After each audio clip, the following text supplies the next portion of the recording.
Hello, dear friend. This is Lena, and today I have a special story for you.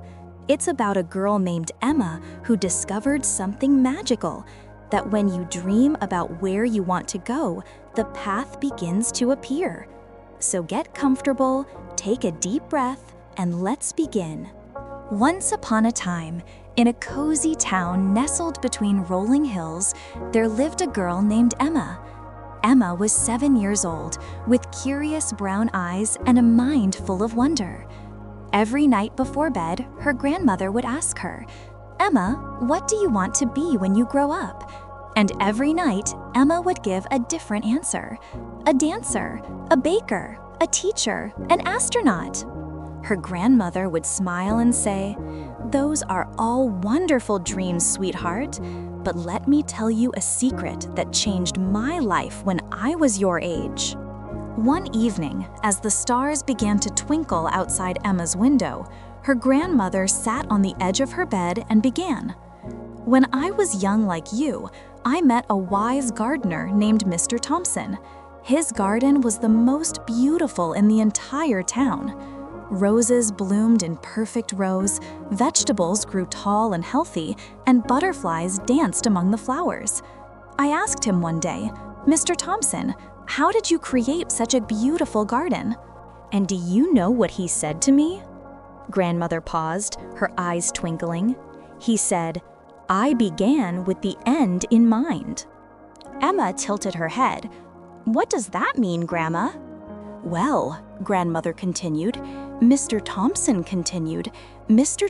explained that before he planted a single seed, he would close his eyes and imagine exactly what he wanted his garden to look like. He would picture the colors, the scents, the butterflies, and even the happy faces of people who would visit. Only then would he draw a map, choose his seeds, and begin planting. This concept is everything is created twice, first in our minds, then in reality. By visualizing the end result, we create a mental blueprint that guides our actions. So I decided to try it myself," Grandmother said. "I wanted to become a teacher, but instead of just saying it, I began to imagine it.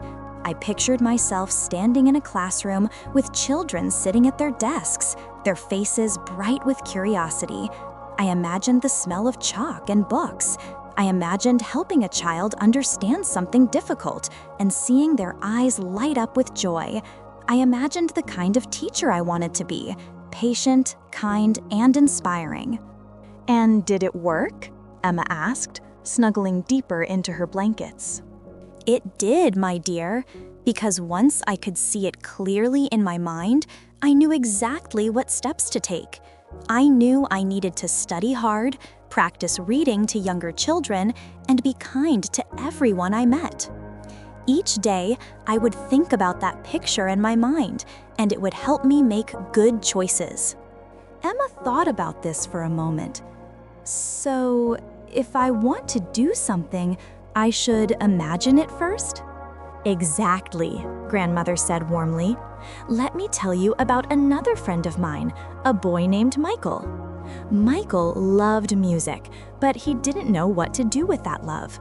One day, he closed his eyes and imagined himself 10 years in the future. He saw himself playing guitar at the town festival with people clapping and singing along.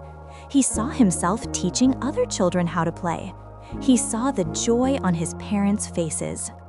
In this way, thinking about the desired outcome helps clarify purpose and direction, a key element of beginning with the end in mind.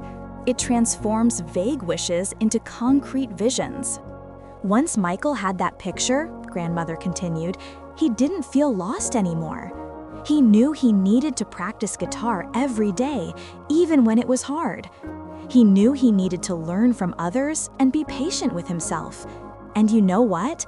10 years later, I saw Michael playing at that very festival, just as he had imagined." "Wow," Emma whispered. "Now, there was also a girl named Sophia in my class," Grandmother said, her voice taking on a gentle rhythm perfect for bedtime. Sophia was shy and found it hard to make friends, but she began with the end in mind. She imagined herself surrounded by friends, laughing and playing together. She pictured herself being brave enough to say hello first and kind enough that others wanted to be around her. "What happened to Sophia?" Emma asked. Sophia realized that to become that friendly, brave person, she needed to take small steps. Each day, she would smile at one new person.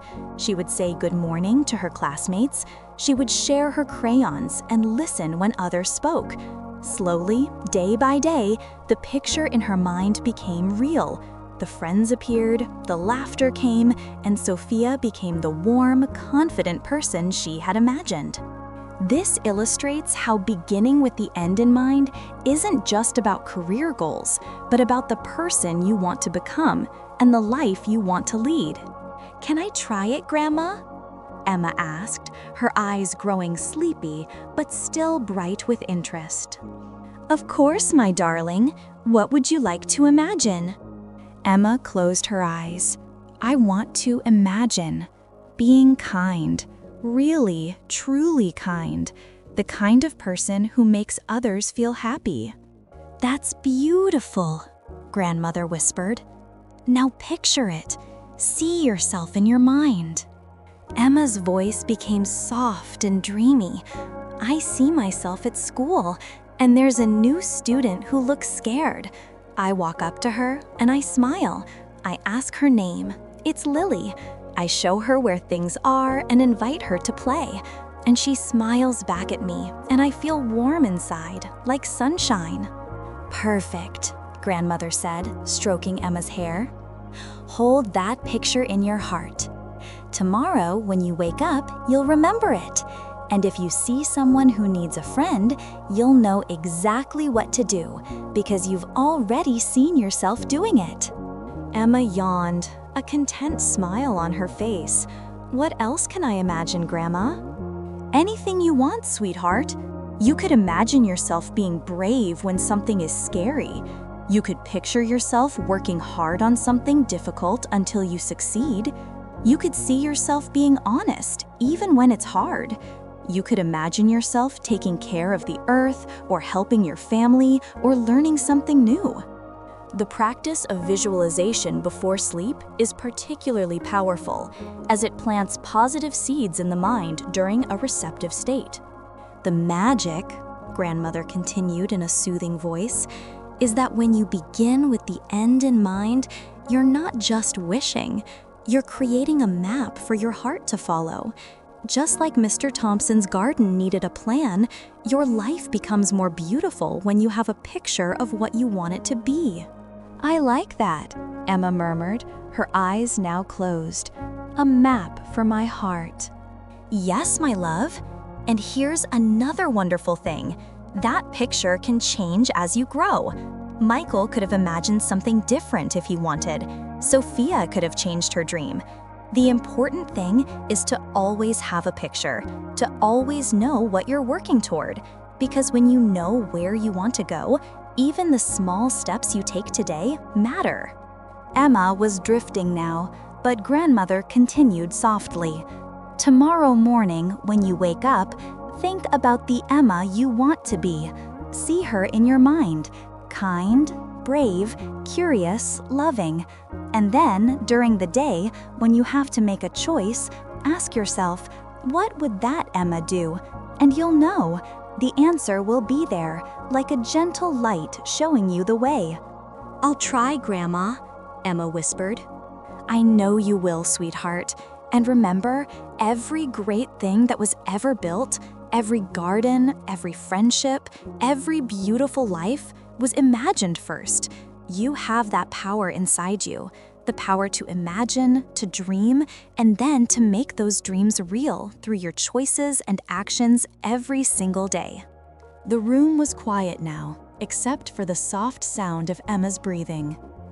Grandmother kissed her forehead and whispered, "Sleep well, my dear dreamer. Tomorrow is a new day to take steps toward the beautiful person you're becoming." And so, dear listener, as you drift off to sleep tonight, I invite you to do what Emma did. Close your eyes and imagine the person you want to be.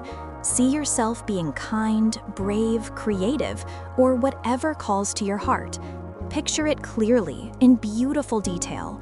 This is beginning with the end in mind, not just dreaming, but creating a vision that will guide you.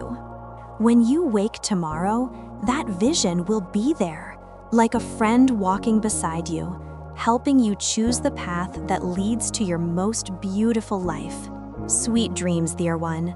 Sleep peacefully, knowing that your dreams tonight are the gardens that will bloom tomorrow.